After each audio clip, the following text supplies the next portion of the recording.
அதுலயும் குறிப்பா சொல்லணும்னா இலங்கைக்கு அடுத்தபடியா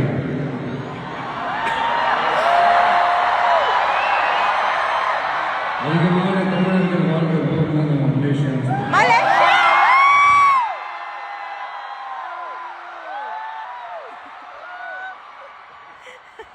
நம்ம தமிழர்கள் தான் உலகத்தில் எந்த நாட்டுக்கு போனாலும் அவங்க சொந்த நாடாவே நினைச்சு ஒழுக ஆரம்பிச்சுப்பாங்க.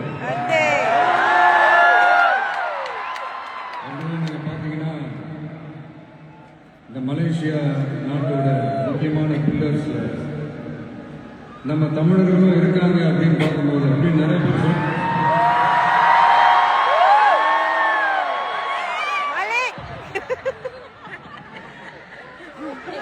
Thanks mister Malek.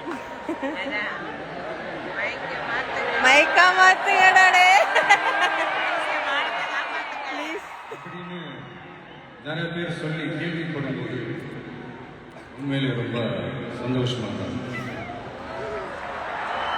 இங்க இருக்கிற முருகன் கோயிலுக்கு மலையக்காரங்க காவடி எடுத்துட்டு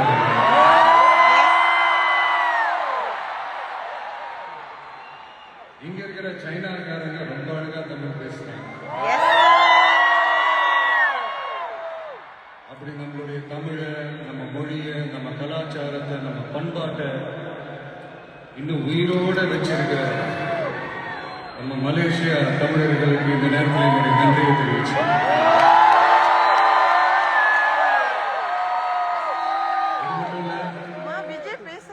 இத்தனை வருஷமா நீங்க தமிழ் சினிமாவுக்கு கொடுத்திருக்கிற அந்த ஆதரவு கொஞ்சம் நெஞ்ச ஆதரவு இல்லைங்க, மிகப்பெரிய ஆதரவு. இந்த ஓவர்சீஸ் பிசினஸ்ல எல்லாம் நிறைய நாடுகள் இருக்கு. அதுல ரொம்ப முக்கியமான மார்க்கெட் இந்த மலேசியா மார்க்கெட் சொல்றாங்க.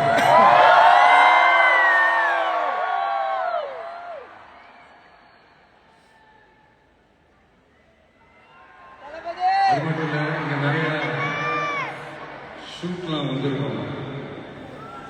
சில படங்களுடைய பேரை கேட்டாலே மலேசியா தான் ஞாபகம். அப்படி நம்ம நண்பர் அஜித் நடிச்ச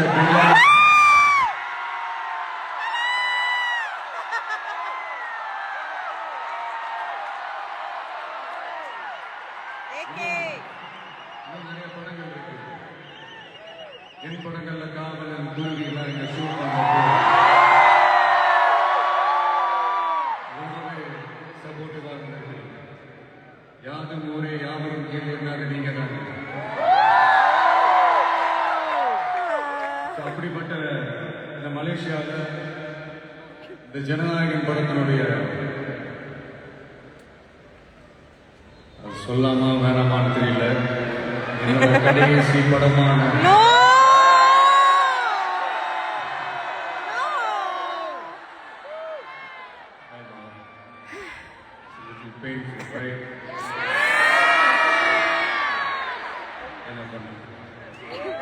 சரி அதோட ஜனநாயகன் படத்தினுடைய இந்த ஆடியோ லான்ச் அணியோட கான்செப்ட்லையும் சேர்ந்து நடக்கிறது உண்மையிலேயே ரொம்ப பெருமையா இருக்கு.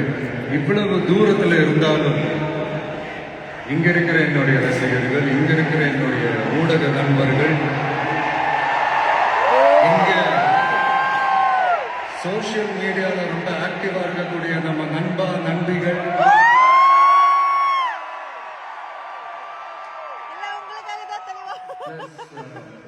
இந்த மலேசியா கவர்மெண்ட்டுக்கும் இந்த நேரத்தில் என்னுடைய நன்றியை தெரிவிச்சு. தமிழ் தமிழ் சினிமா ஆரம்பிச்சு எவ்வளவோ வருஷங்கள் ஆச்சு. அவ்வளோ வருஷங்கள்ல நம்ம தமிழ் மக்களுடைய அந்த சந்தோஷத்துல, துக்கத்துல, கொண்டாட்டத்துல, குடும்பத்துல, ஆன்மீகத்துல, உழைப்புல, அரசியல்னு சொல்லி எல்லாத்துலயுமே நம்ம தமிழ் சினிமா அப்படியே கலந்து ஊறி போய் இருக்கு. அப்படிப்பட்ட இந்த தமிழ் சினிமாவில் நானும் ஒரு சின்னதாக ஒரு புள்ளியாக இருந்திருக்கேன்னு நினைச்சு பார்க்கும்போது உண்மையிலேயே சந்தோஷமா இருக்கு. சினிமா விட்டு ஏன் போறீங்க அப்படின்ட்டு நிறைய பேர் கேட்குறாங்க. சினிமான்றது ஒரு மிகப்பெரிய ஒரு கடல். அதுல ஒரு கரையோரமா ஒரு சின்னதா ஒரு மணல் வீடு கட்டணும்னு தான் அந்த ஆசைப்பட்டேன். பட் அதே ஒரு மாளிகையை மாற்றி தந்தது நீங்க தான்.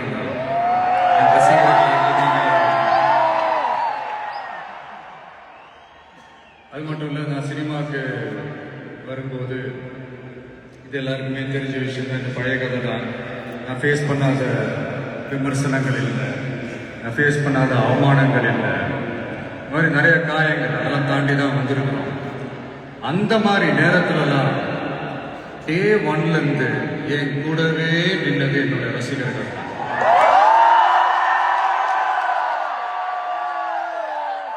ஒரு நாள் 2 நாள் இல்லைங்க, கிட்டத்தட்ட ஒரு 30-33 வருஷத்துக்கு மேல என் கூடவே நின்றுக்கிறாங்க. அதனாலதான் நான் என்ன டிசைட் பண்ணேன்னா, அடுத்த 30-33 வருஷத்துக்கு நான் நிக்கிறேன்.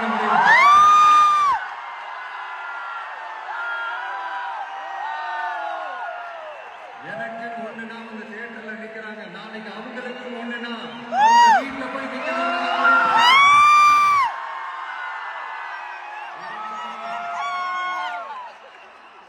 எனக்காக எல்லாத்தையும் விட்டு கொடுத்த என்னுடைய ரசிகர்களுக்காக நான் சினிமாவையே விட்டு கொடுக்கிறேன்.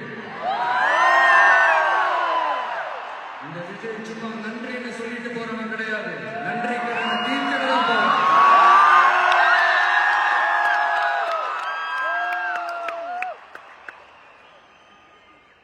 ஒரு குட்டி கதை ஒன்று சொல்றேன்.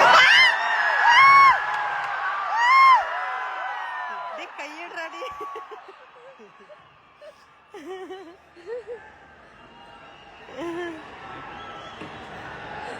எனக்கு ஆர்வமா இருக்கு கத்தணும்னு, ஆனா ஷேக் ஆகாமல,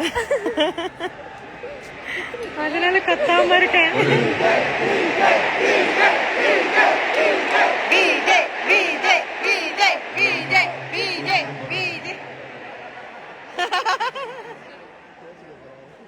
ஒரு குட்டி கதை மாதிரி. கோச்சுக்க போறாங்களா? ஒரு கோச்சுக்க போறாங்க. ஆட்டோக்காரர் ஒரு கர்ப்பிணி பெண்ணை ஆட்டோல ஏத்திக்கிட்டு ஹாஸ்பிட்டலுக்கு போறான். பெரிய மழை பெஞ்சுக்கிட்டு இருக்கு. அப்ப அவர்கிட்ட இருந்த அந்த கொடைய அந்த கர்ப்பிணி பெண்ணை கிட்ட கொடுத்துட்டு இதை எடுத்துக்கிட்டு போமா அப்படின்னு சொல்றாங்க. அப்ப அந்த பொண்ணு சொல்றாங்க, ஆனா இது எப்படி நான் உங்ககிட்ட நான் திருப்பி கொடுக்கறது?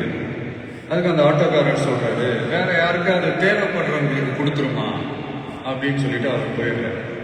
அந்த கர்ப்பிணி பெண் அந்த கொடையை எடுத்துக்கிட்டு ஹாஸ்பிட்டல் வாசலுக்குள்ள போகும்போது அந்த வாசல்ல ஒரு பெரியவர் மழைக்கு பயந்துக்கிட்டு அப்படியே கை கட்டிக்கிட்டு நின்றுட்டு இருக்கிறார். அந்த கர்ப்பிணி பெண் அந்த கொடையை அந்த பெரியவர்கிட்ட கொடுத்து, ஐயா இதை எடுத்துட்டு போங்கய்யா அப்படின்னு சொல்றாங்க. அதுக்கு அந்த பெரியவர் இதே மாதிரி கேட்கிறாரு, அம்மா நீங்க யாருன்னு எனக்கு தெரியாது, எப்படிமா இந்த கொடையை நான் திருப்பி உங்ககிட்ட கொடுக்கறது? அதுக்கு அந்த பொண்ணு சிரிச்சுக்கிட்டே சொல்றாங்க, வேற யாருக்காவது தேவைப்படுறவங்களுக்கு கொடுத்துருங்க ஐயா அப்படின்னு சொல்லிட்டு போயிடுறாங்க. உடனே அந்த பெரியவர் கொடையை எடுத்துக்கிட்டு பஸ் ஸ்டாப்புக்கு வராரு. பஸ் வந்து ஏறி போகும்போது அங்கே பார்க்குறாங்க, ஒரு பூக்கார அம்மா பூவை வச்சுக்கிட்டு ஒரு அட்டையை மழைக்காக பிடிச்சிக்கிட்டு உட்காந்துட்டு இருக்கிறாங்க. பெரியவர் போய் அந்த கொடையை அந்த பூக்கார அம்மா கிட்ட கொடுத்துட்டு அவர் பஸ் ஏறி போயிடுறாரு. பூக்கார அம்மா அந்த கொடையை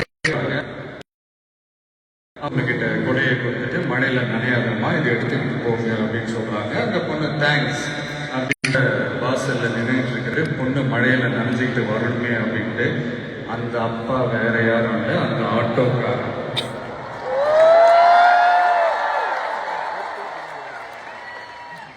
அந்த குடை அவர் கொடுத்த குடை.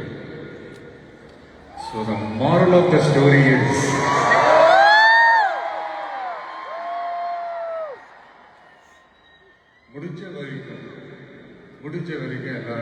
சின்ன சின்னதாக நல்லது, சின்ன சின்னதாக ஒரு ஹெல்ப், அது செஞ்சு இருந்து பாருங்க. லைஃப் ஒரு மாதிரி ஜாலியாக இன்ட்ரெஸ்டிங்காக இருக்கும்.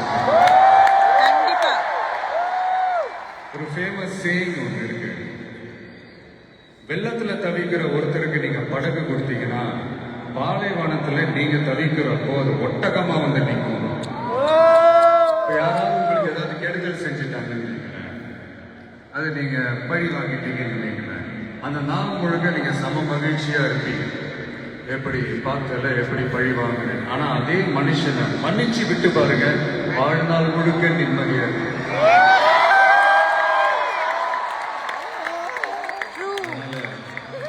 யாரையும் கஷ்டப்படுத்துறதுக்கோ, யாரையும் அவமானப்படுத்துறதுக்கோ, யாரையும் பழி வாங்குறதுக்கோ இல்லைங்க இந்த வாழ்க்கை. நான் முடிஞ்ச வரைக்கும் மன்னிச்சு விடுறா. முன்னாடியே சொன்ன மாதிரி சின்ன சின்னதா நல்லது, கட்டி பிடிப்புகிடு, சின்ன சின்னதா ஹெல்ப், இதை செஞ்சு பாருங்களேன். எங்கேயோ ஒரு இடத்துல ஃபியூச்சர்ல உங்களுக்கு இது கை கொடுக்கும் அப்படின்னு நான் நம்புறேன். பிடிச்சிருந்தா எடுத்துக்கங்க.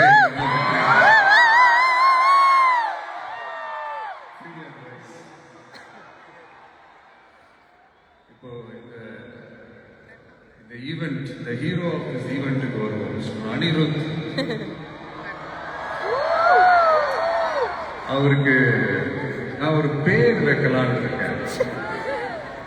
MTS. Anybody? Ramya, can you guess? Vijay, can you guess? MTS.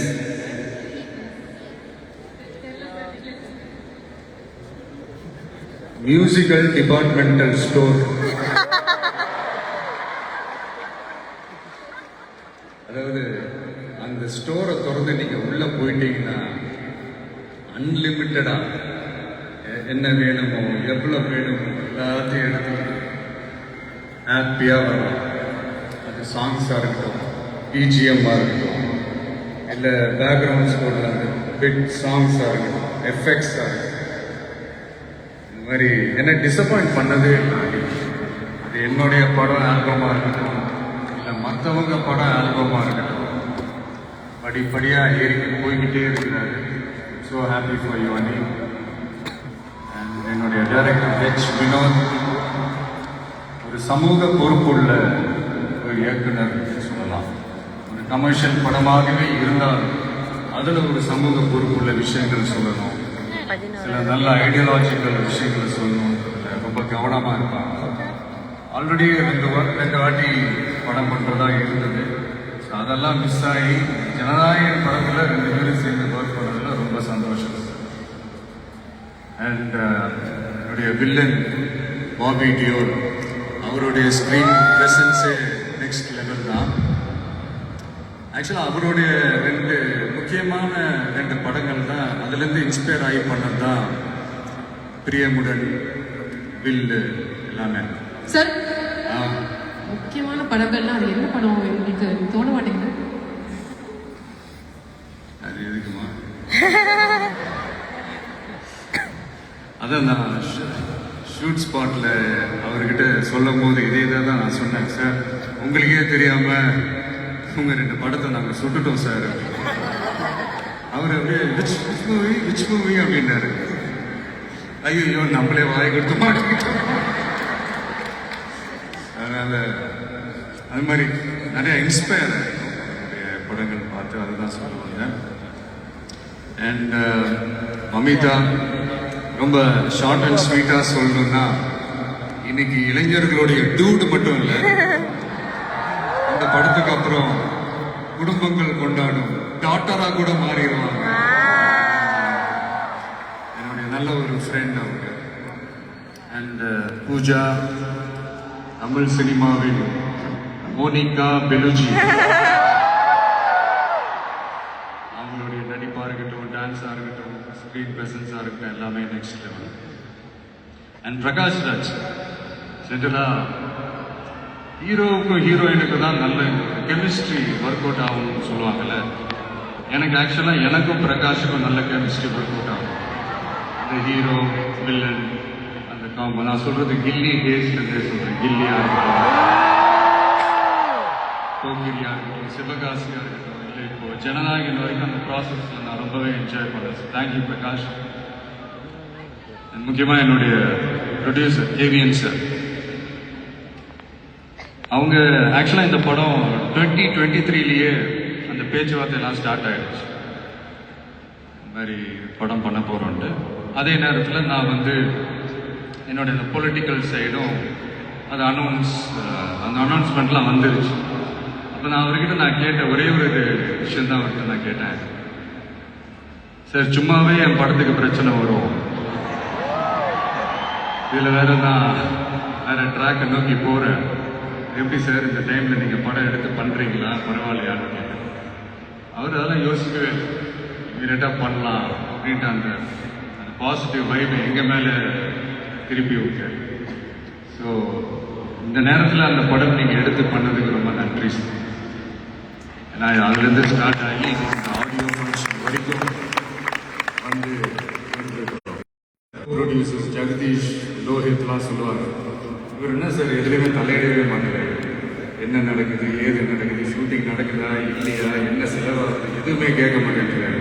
அது ஒரு விதத்தில் ப்ளஸ் ஆகுது இருந்தாலும் இன்னொரு விதத்தில் மைனஸாகவும் இருக்குது அப்படின்ற மாதிரி விளையாட்டாக சொல்லிட்டு ரொம்ப அவருக்கு இந்த மாஸ் ஃபிலிமோட லவர், காதல் கதைகள்லாம் அவருக்கு பெருசாக பிடிக்காது.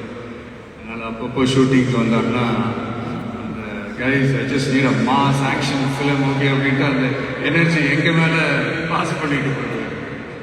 ஸோ அந்த மாதிரி once again thank you sir. And Prabhu master, Shobi master, Kalyan master, Bhaskar, Noble, Johnny, Sridhar, எல்லாருமே நீங்கள் உங்களுடைய பிஸி ஸ்கெட்யூலில் இந்த ஈவெண்ட்காக சென்னையிலேருந்து இங்கே வந்து நீங்கள் ரிஹர்சல்லாம் பார்த்து இது நீங்கள் பெர்ஃபார்ம் பண்ணது ரொம்ப நல்லா இருந்தது. இந்த ஈவெண்ட்டுக்கு அது ஒரு பெரிய ப்ளஸ்ஸாக இருந்தது. So thank you all once again. Sathyan Sooryan, அவங்களுடைய team, editor Pradeep and team, assistant director Aravind and team, எல்லாருமே ஒரு மாதிரி நல்ல ஒரு சென்சிபிளான ஒரு டீமோட வேலை செஞ்ச மாதிரி எனக்கு பட்டுச்சு. ஸோ இதுதான் கிடைச்ச ஒரே ஒரு விஷயம். இப்போ லைஃப்பில் முன்னேறணும் அப்படின்னா நண்பர்கள் இருக்காங்களோ இல்லையோ, வலுவான எதிரிகள் இருக்கணும்.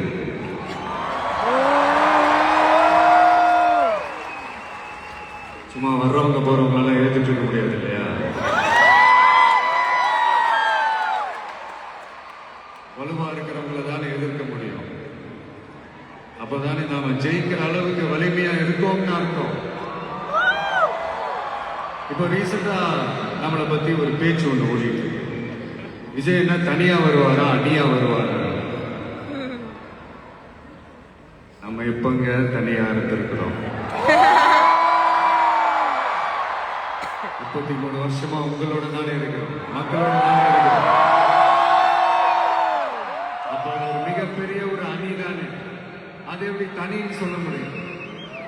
இப்ப கூட பாருங்க, தனியா அணியான் விளக்கமா சொல்ல மாட்டேங்கிறாருன்னு எனக்கு தோணும்.